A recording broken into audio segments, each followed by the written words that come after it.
I never expected the day to begin with an alien spacecraft hovering silently over the skyline of New Haven. I was drinking my morning coffee, staring out of my apartment window, when a shadow swept across the city like an eclipse. It wasn't the usual government test drone or some private corporate blip. I knew instinctively, in a way that chills the rational mind, that this was something entirely other. The craft's surface shimmered with iridescent hues, bending the sunlight in impossible angles. Then, without warning, a section of the hull parted like liquid metal, forming an entrance. And from that opening, she descended. Her presence was immediate. She didn't walk, she glided. Her figure was lithe and commanding, yet simultaneously alien in ways that humans rarely tolerate without fear. She wore a suit that shimmered with subtle patterns, almost like circuitry embedded into her skin. Her eyes, well, they were the most striking. They seemed to pierce through every layer of pretense I wore, every carefully constructed shield of normalcy. "You are unafraid," she said, her voice a resonance that vibrated through the room rather than across it. I blinked. I suppose I am," I admitted. Something in me refused to shrink back, even though everything in my rational mind screamed danger. "Why are you here?" She tilted her head, studying me as though I were a specimen both fascinating and defiant. "Most humans would cower," she said. "Most would submit, scream, or strike. But you stand. Why?" I swallowed hard, feeling an odd calmness. Maybe I've spent too long fearing things I can't control. Maybe I just see you differently. Her lips, or what passed for lips, curved into what might have been a smile. Interesting. Very interesting. The first hour was tense. She moved through my apartment as though gravity were irrelevant, observing my books, my devices, my clutter. Every action of hers was deliberate, commanding attention. I felt like a small boat in the path of a tidal wave, yet somehow I wasn't afraid. That fact seemed to intrigue her more than anything else.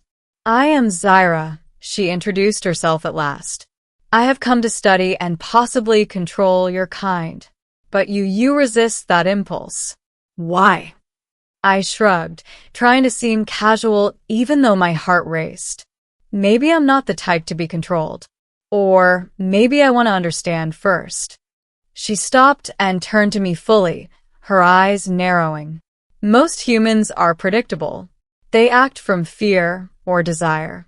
You act from curiosity. That is dangerous." "Dangerous for whom?" I asked. She paused.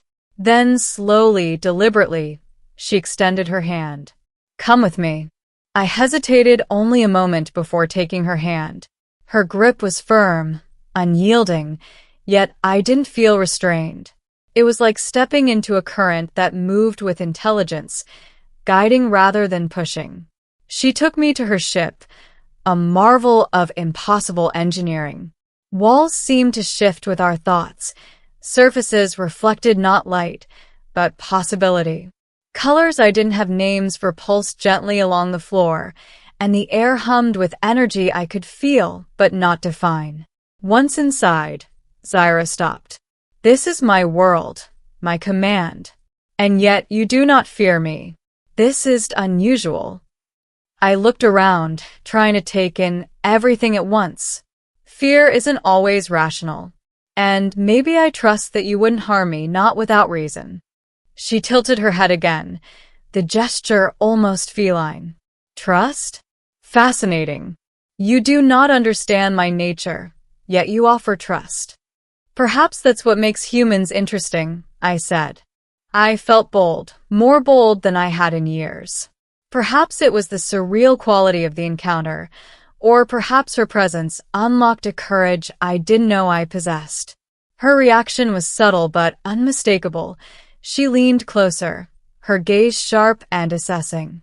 "Do you realize that your audacity could kill you?" "I do," I replied. "But sometimes knowing the risk is worth it." Over the next several hours, Or perhaps it was days. Time was impossible to measure aboard the ship. Zyra tested me in ways that would have terrified anyone else.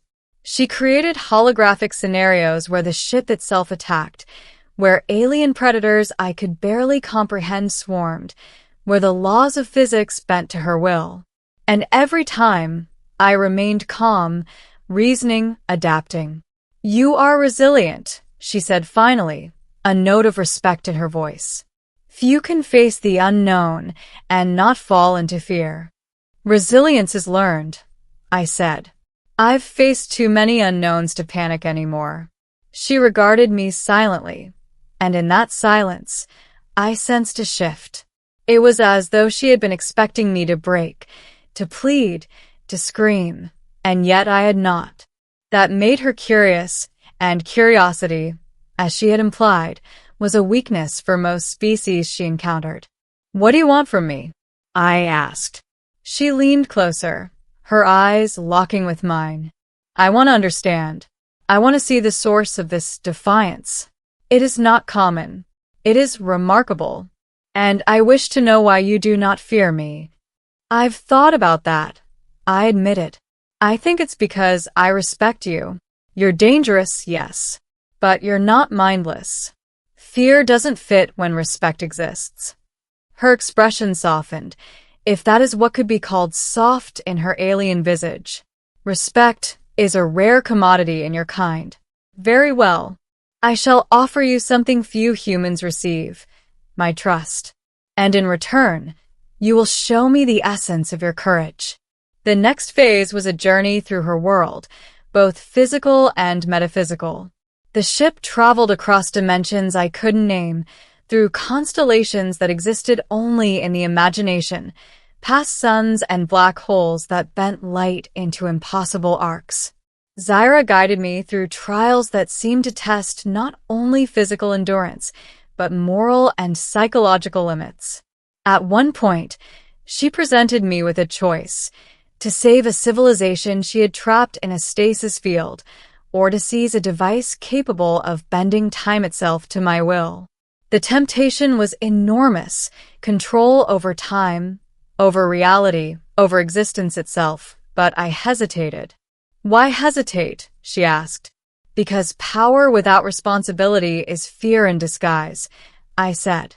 "I do not fear you, Zyra, but I do fear what I could become if I abandon my principles." Her reaction was almost imperceptible, a slight narrowing of the eyes, a tilt of her head. Then slowly she nodded. "You are indeed unlike others. Perhaps that is why you remain unafraid.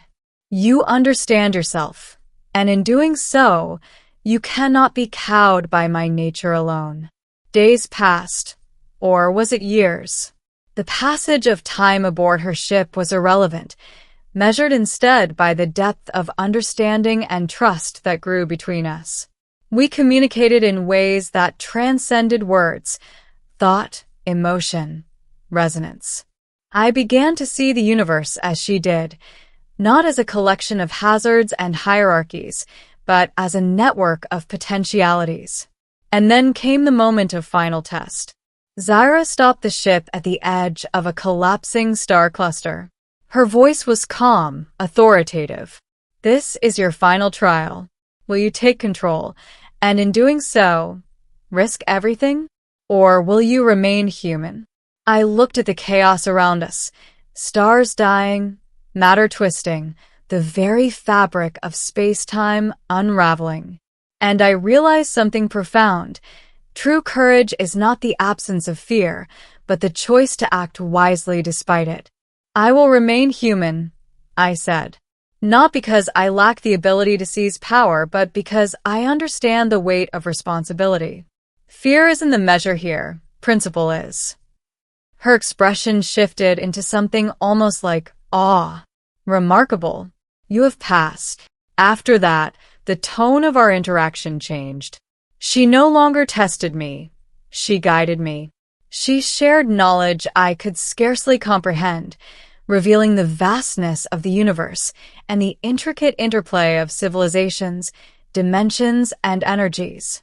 And through it all, I remained unafraid, not because I was invincible, but because I had earned her respect and, in turn, understood my own strength. Eventually, she returned me to New Haven. The ship vanished as silently as it had arrived, leaving only the memory of its iridescent hull and the echo of her presence. But Zaira did not leave entirely. In subtle ways, I felt her influence, a shift in the wind, a resonance in the air, a glimmer in the corner of my vision.